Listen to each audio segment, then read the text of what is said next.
السلام علیکم، آپ دیکھ رہے ہیں آزاد سیاست. میں ہوں عریج فاطمہ. 5 اگست کی فلاپ تحریک کے بعد اب پاکستان تحریک انصاف نے 14 اگست کے دن بھی کچھ ایسا ہی کرنے کو یا خود کو آزمانے کی کوشش کی ہے اور علل اعلان یہ اناؤنس کر دیا ہے کہ جی جب جشن آزادی پاکستان ہوگا، جب پوری قوم یکجا ہوگی اور پاکستان کی خوشی منائے گی، تو اس دن پاکستان تحریک انصاف رنگ میں بھنگ نہ ڈالے. ایسے کیسے ہو سکتا ہے؟ تو انہوں نے یہ اعلان کیا کہ پاکستان کے جھنڈوں کے ساتھ پاکستان تحریک انصاف کا جھنڈا اٹھائیں گے، اپنا احتجاج ریکارڈ کروائیں گے. سوال یہ ہے کہ کیوں اٹھائیں گے؟ مطلب 14 اگست کے دن تو آپ اس طرح کا کچھ نہ کریں، لوگوں کو خوشی اور آزادی کا وہ جو جشن ہے وہ منانے دیں. ان تمام تر بیٹس پہ بات کرتے ہیں اور یہ جو پاکستان کی مرکزی سیاست کی کچھ گتھیاں ہیں اس کو سلجھانے کی کوشش کرتے ہیں اور سوالات کا رخ موڑتے ہیں. سینئر پولیٹیشین فیاض الحسن چوہان صاحب مجھے جوائن کر رہے ہیں. بہت شکریہ چوہان صاحب جوائن کرنے کا. یہ جو 5 اگست کے بعد 14 اگست کی ڈیٹ آئی ہے اور کہا جا رہا ہے کہ یہ راؤنڈ 2 ہوگا ہمارے احتجاج کا، یہ کتنا مختلف ہوگا راؤنڈ فرسٹ سے اور یہ اس میں کیا ہی ہوگا، کیا ہی کر لیں گے نا؟ بسم اللہ الرحمن الرحیم. عریج صاحبہ، پچھلے 3 سالوں میں نا بانی تحریک انصاف امت مسلمہ کے عظیم نوسر باز نے ایتھکس کا بھی بیڑا غرق کر دیا، ویلیوز کا بھی بیڑا غرق کر دیا، اخلاقیات کا بھی جنازہ نکال دیا، شعور کا بھی ماتم برپا کر دیا.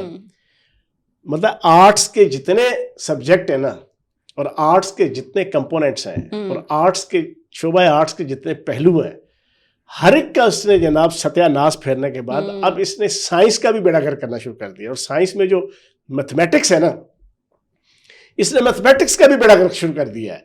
اس کو نہیں سمجھ آ رہی کہ فائنل راؤنڈ کون سا ہے، سیمی فائنل کون سا ہے، کوارٹر فائنل کون سا ہے، نمبر 1 کون سا ہوتا ہے، نمبر 10 کون سا ہوتا ہے، 10 بعد میں آتا ہے، نمبر 1 پہلے آتا ہے. ٹھیک ہے نا؟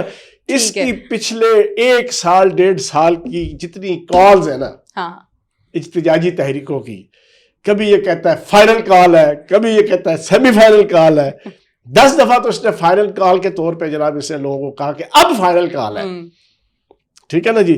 اب جب فائنل کال ناکام ہوتی ہے تو یہ کہتا ہے کہ نہیں، اب ہم نے سٹارٹ لینا ہے 14 اگست کو. جناب ہم نے تو جو پچھلا تھا وہ اختتام تھا کہ سٹارٹ تھا؟ نہ ابتدا کا پتہ ہے اس کی، نہ اختتام کا پتہ ہے، نہ گنتی کا پتہ ہے، نہ نمبرنگ کا پتہ ہے. اس کی سائنس بھی الٹی، اس کی میتھمیٹکس بھی الٹی، اس کی آرٹس بھی الٹی، اس کی اخلاقیات بھی الٹی، اس کی ہر چیز تباہ برباد ہو چکی ہے. اب کیوں؟ بنیادی طور پر اس کی مت ماری گئی ہے. ان کے کہنے پہ میں نے یہ ساری چیزیں سٹارٹ لی تھی. وہ اس طرح میرے ساتھ کھڑا ہو جائے گا کہ یہ حکومت، یہ ریاست، یہ فوج، یہ اسٹیبلشمنٹ میری ہر پیڑی کرتوت کے اوپر، میرے ہر پیڑے گناہ کے اوپر، میری ہر پیڑی ضلالت اور رذالت کے اوپر مجھے زیادہ دیر تک جناب پابند سلاسل نہیں رکھ سکیں گے. مجبور ہو جائیں گے، نکو چنے چبوا دیے جائیں گے. ریاست کی ایسی تباہی پھرے گی کہ ریاست پاؤں پکڑ کے مجھے کہے گی کہ جناب آؤ جی آؤ، نکلو باہر. جیسے بندیال نے جناب اس کو نکلوایا تھا نا، یہ سمجھ رہا تھا کہ اب یہی والی بہاریں، ہر دن عید اور ہر رات شب رات ہوگی. اسے یہ نہیں پتا تھا کہ اس وقت وہ نیٹ ورک موجود تھا. وہ آپ کی جوڈیشری کے اندر بھی نیٹ ورک تھا، بیوروکریسی کے اندر بھی تھا، اداروں میں بھی تھا، میڈیا میں بھی تھا. اب ریاست نے جب سارا کچھ قابو کر لیا، ڈونلڈ ٹرمپ کو انہوں نے ابو بنایا تھا، بلکہ دادا ابو بنایا تھا، وہ الٹا ہو گیا، الٹی ہوگی سب تدبیریں کچھ نہ دعا نے کام کیا. اب وہ 180 ڈگری الٹ ریسیپروکل، اب وہ جناب ریاست پاکستان اور افواج پاکستان اور فیلڈ مارشل کی محبت کا ایسا گرفتار ہوا ہے کہ اس کو پاکستان، ریاست پاکستان، حکومت پاکستان اور فیلڈ مارشل پاکستان، اس کے علاوہ اس کو کچھ نظر نہیں آتا. بالکل ایسے. اب اس کی مت ماری گئی ہے، اس کو سمجھ نہیں آ رہی. 5 اگست کو فلاپ پروگرام. 5 اگست کے 2 کمپوننٹس تھے. ایک تھا انڈیجینئس، ایک تھا ایکسیجینئس. ایک تھا اندرونی، ایک تھا بیرونی. بیرونی جو آپ کا کمپوننٹ تھا وہ یہ تھا، جو تھیم تھی کہ قاسم گولڈ سمتھ اور سلیمان گولڈ سمتھ جناب وہ 30 35 40 سینیٹروں کے ساتھ وہ لینڈ کریں گے پاکستان کی سرزمین پہ. ٹھیک ہے. اندرونی کمپوننٹ یہ تھا کہ اس دفعہ جناب پورا مجمع باہر آ جائے، پورا پاکستان سڑکوں پہ ہوگا. یہ اندرونی کمپوننٹ تھا. اب کیا ہوا؟ بیرونی کمپوننٹ میں ایک کا نائکوپ گم ہو گیا اور ایک کا نائکوپ مل نہیں رہا تھا. National identity card for overseas Pakistani, NICOP کہتے ہیں. اینڈ ٹائم پہ مہینہ پورا ناچتے رہے جناب، پوری ریاست کو بھی نچاتے رہے. کون نچائے گا؟ پاکستان، بانی تحریک انصاف، بانی تحریک انصاف. ہاں یہ بچائے گا پاکستان والی تو کہانی ختم ہو گئی ہے. اب یہ کون نچائے گا پاکستان؟ 3 سال سے یہ نچانے لگے ہوئے ہیں. انہوں نے 1 مہینہ پوری قوم کو نچایا. یوٹیوبر بھی ناچے, اس ناچنے پہ انہوں نے تو ڈالر کمائے. عوام مفت کی آہو نہیں آہو ناچتی رہی کہ Salman gold Smith, Qasim gold Smith, Salman gold Smith, Qasim gold Smith. And time پہ آ کے پھپھو نے کہا نہیں جی, ایک دا نائٹ کلب مل نہیں رہا, تو دوسرا دا نائٹ کلب گم ہو گیا. اب آ جائے اندرونی کمپوننٹ.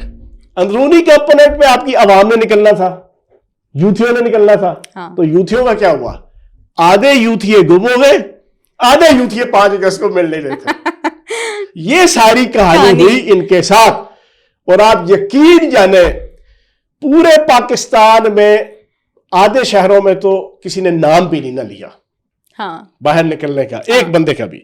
جہاں جہاں مظاہرے ہوئے پشاور کے علاوہ, آپ یقین جانے میں ایک بڑا مشہور میرا ایک جناب ایک طنزیہ ڈائلاگ ہے, جتنے بندے انہوں نے اکٹھے کیے نا مختلف شہروں میں 30 40 50, آپ راجہ بازار پنڈی کا, آپ لاہور کا اچھا بازار, آپ پشاور کا قصہ خانی بازار, ادھر گڑوی والی کو بٹھا دیں, وہ گڑوی بجائے کہ سونے دی نتھلی اصلی کے نکلی, تو اس سے زیادہ بندے اکٹھے ہو جاتے ہیں.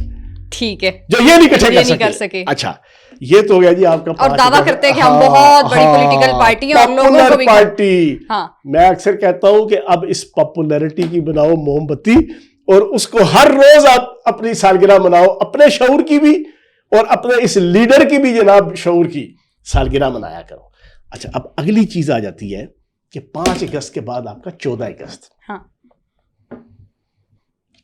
انہوں نے اپنا 5 اگست منا لیا, لیکن پاکستان اور پاکستان کی عوام اور کشمیریوں کا 5 اگست نہیں منانے دیا. اس کے ہاتھوں کی لگائی ہوئی غداری جو یہ کشمیر بیچ کے آیا 5 اگست 2019 کو, پوری قوم جناب کھڑی تھی کشمیریوں کے حق میں. اس نے پوری کوشش کی کہ یار کشمیریوں کے حق میں پاکستان کی بات نہ کرو اور کشمیر کی بات نہ کرو, میری رہائی کی بات کرو. اس نے پوری قوم کی توجہ ہٹانے کی کوشش کی, اور جس کو انڈیا کے چینلز نے اور میڈیا نے خوب اٹھایا. ایک تو یہ اس نے ضلالت کی. اب اگلی یہ کیا کرنے جا رہا ہے؟ اب یہ پاکستان کی عوام کو 14 اگست 5 اگست بھی جناب آپریشن بنیان مرصوص اور مارکہ حق کی فتح کے بعد پہلا تھا 5 اگست. پوری قوم کی توقع بھی تھی, ریکوائرمنٹ بھی تھی, ضرورت بھی تھی, سگنیفیکینس بھی تھی کہ پوری قوم اس 5 اگست کو صحیح طریقے سے مناتی تاکہ انٹرنیشنل لیول پہ کشمیر کا ایشو ہائی لائٹ ہوتا. لیکن اس امت مسلمہ کے عظیم نوسر باز کی کامیاب چلاکی سے انہوں نے اپنی توجہ ساری دوسری طرف مبذول کروائی, لیکن وہ بھی ان کے پلے کچھ نہیں آیا, ذلیل و خوار ہوئے.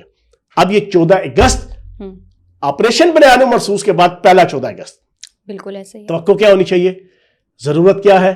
پوری قوم یوم آزادی پہ انڈیا کی بدماشی کے خلاف, مودی کی بدماشی کے خلاف, مودی کی نوسر بازی کے خلاف, اجیت دول کی نوسر بازی کے خلاف, آپ کی انڈین را کی نوسر بازی کے خلاف اور ان کے ظالمانہ عزائم کے خلاف پوری قوم اکٹھی ہو. بالکل.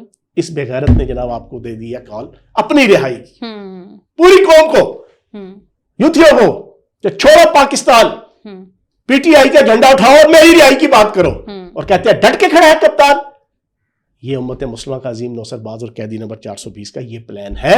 لیکن جس طرح 5 اگست میں کام ہوا ویسے ہی آپ کا جناب یہ قیدی نمبر 420 اور دنیا کا وہ کرپٹ آدمی, آج میں آپ کے اس پوڈ کاسٹ کے ذریعے سے انکشاف کروں. بڑی بڑی کرپشن آپ نے دیکھی ہوگی, بڑی بڑی. اس کا کرپشن کا لیول دیکھیں. 2019 کے اندر جنوری فیبری میں میرے خیال کرتارپورہ کا افتتاح ہوا تھا راہداری کا, آپ کو یاد ہوگا جی. آپ کے جنرل باجوہ, وزیر اعظم, یہ قیدی نمبر 420, یہ سارے ادھر تھے. سکھوں نے اس کو تحفہ دیا سونے کا لوٹا. سکھوں نے اس کو سونے کا لوٹا دیا. یہ اتنا بڑا نوسر باز اور اتنا بڑا لالچی اور اتنا بڑا گریڈی اور اتنا بڑا حریص, اور اس کی بیوی, انہوں نے کیا کیا کہ اس لوٹے کو راول پنڈی کے سرافہ بازار میں تبدیل کروایا پتل کے لوٹے کے ساتھ. پتل کے لوٹے کے ساتھ تبدیل کر کے اس کے اوپر جناب آپ نے سونے کی کلی ملی کرا کے اس کو شو کر کے سونے کا لوٹا اپنے پاس رکھا, وہ لوٹا جناب توشہ خانہ کے اندر, اور ساری چیز کرائی. یہ تو اس کا لیول ہے.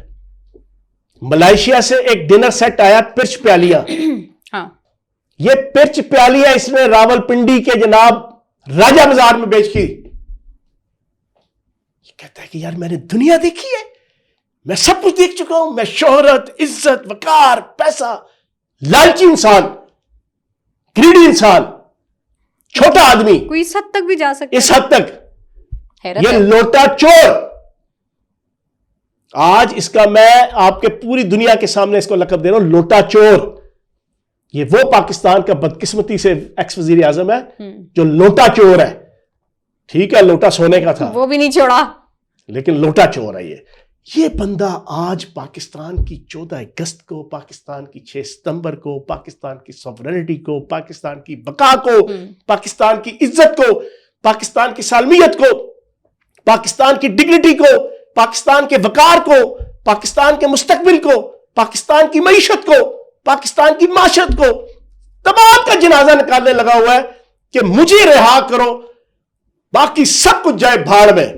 تو یہ 14 اگست بھی جو اس کا پلان ہے یہ ذلیل ہوگا اور خار ہوگا انشاءاللہ. اچھا ٹھیک ہے, بس آخر میں ایک اور چیز یہ ہے, اچھا اس وقت بڑی ایلیگیشن ایک پاکستان تحریک انصاف کے بہت سارے رہنماؤں کی جانب سے لگائی جا رہی ہے, جیسے جیسے 9 مئی کے فیصلے آ رہے ہیں ایک ہی جنبش قلم سے جو ہے ہمیں نااہل کرتے چلے جا رہے ہیں, تو بڑا ہمارے ساتھ غلط ہو رہا ہے, بڑا واویلا انہوں نے مچایا ہوا ہے. تو کیا غلط ہو رہا ہے ان کے ساتھ چوہان صاحب؟ انہوں نے تو جو غلط کیا ان کو تو اس غلط کی سزائیں سنائی جا رہی ہیں نا. جنبش قلم جناب 2.5 سال کیسز چلے ہیں, 2.5 سال. آپ کے برطانیہ, امریکہ اور فرانس کے اندر پچھلے 2, 2.5, 3 سالوں میں جو مختلف فسادات ہوئے, اور یہ جو 9 مئی کے فسادات تھے اس کی اگر 1000 لیول کی انٹینسٹی تھی تو وہ 1% بھی نہیں تھی اس کے مقابلے میں. چھوٹے لیول کے تھے, مائنر لیول کے تھے. کیا کیا ریاست نے, کیا کیا عدالتی سسٹم نے, کیا کیا جوڈیشری نے, کیا کیا پولیس نے, کیا کیا انتظامیہ نے؟ میں بتاتا ہوں. سی سی ٹی وی کیمراز کی فوٹنگ, وہ جو فوٹیج تھے وہ لیے پولیس انتظامیہ نے, ان کی شکل سے جناب ان کے پاس پورا سسٹم ہوتا ہے. انہوں نے ان کا جو نادرا ان کا تھا وہاں سے ان کے لیے ایڈریس, کتے لیے اتنے اونچے, بلٹیر, اتنا بڑا منہ, دانت نکلے ہوئے, زبان نکلی ہوئی, کتے لے کے رات کے 3 بجے دروازہ کھٹکھٹایا نہیں, وہ آرا مشین لے کے گئے ہوئے تھے, پوری کنڈی کاٹی, ٹھڈے مارے, اتنے موٹے موٹے بوٹ پہنے ہوئے پولیس والوں نے, ٹھڈے مار کے اندر جا کے بیڈ روم میں جا کے لائٹ آن کی, جس حالت میں بھی وہ لیٹا ہوا تھا یا لیٹی ہوئی تھی اس کو پکڑا, نیم برہنہ حالت میں, کتے پیچھے سے نوچ رہے ہیں, اور گھسیٹتے ہوئے جا کے سیدھا عدالت کے سامنے پیش کیا. عدالت کے سامنے سی سی ٹی وی کیمراز کی فوٹیج, اور اس کو عدالت نے 2 منٹ, 5 منٹ, 8 منٹ, 10 منٹ, 1 گھنٹہ. ہاں بھائی کیا ہے یہ, تم ہی ہو, تمہارا آئی ڈی نمبر, تم وہاں کیا کر رہے تھے, تم نے یہ پتھر مارا, تم نے یہ بوتل ماری, تم نے فلاں کیا. آگے سے انکار تو نہیں کر سکتا تھا, فوٹیج موجود ہے. چلو 2 سال, 8 سال, 12 سال, 14 سال, 15 سال, ایک دن میں 5 منٹ میں ایک ان میں سے تھا جو وہاں کھڑا نا, ایسے کھڑا تھا, اس کو بھی پولیس پکڑ کے لے گئی برطانیہ کی, یہ جو پچھلے سال اگست کے مہینے میں ہوئے فسادات. اس کو جب پیش کیا تو وہ جج کو کہتا ہے, جج صاحب میں تو کھڑا ہوں صرف. اس نے کہا تیری پھوپھی دی برات سی جب تو کھڑا سی اتھے, تجھے شرم نہیں آتی کہ فسادات ہو رہے ہیں, تو چسکے لے رہا ہے, تو مزے لے رہا ہے. اس کو 2 سال کی قید. ایک نے بوتل اٹھا کے ماری صرف اپنی طرف سے, اس کو 6 سال کی قید. جناب انسٹنکٹلی یہ فیصلے ہوتے ہیں. انی دے تو 2.5 سال جناب اتنے چسکے لہن دیتے نے, تو ہیرو بنایا, اے ہاتھ, اے ہاتھ, اے ہاتھ, اے ہاتھ, یہ ہاتھ. 2.5 سال تم نے چسکے لیے, پیسے کمائے یوٹیوب پہ, ساروں نے اپنے اپنے یوٹیوب چینل سے مونیٹائز کر کے, اور تم کہتے ہو کہ اچانک یک جنبش قلم. نہیں, یہ پورا کیسز چلے ہیں. آپ جاؤ جا کے ہائی کورٹ کے اندر جناب آپ اپنی اپیل کرو, ایک پروسیس کے ساتھ جاؤ, لیکن ریاست پاکستان اور D G I S P R پہلے دن سے آپ کو یہ کہہ رہا ہے 9 مئی کو ہم بھولنے نہیں دیں گے. بالکل ٹھیک ہے نا, کسی کو بھی. تو جناب انشاءاللہ پاکستان کی ریاست ان شر پسندوں کو ان کے منطقی انجام تک پہنچائے گی. ٹھیک ہے جی، بہت شکریہ. انشاءاللہ نیکسٹ پوڈ کاسٹ میں آپ سے ملاقات ہوگی، اور اپنا بہت سارا خیال رکھیے. اللہ حافظ.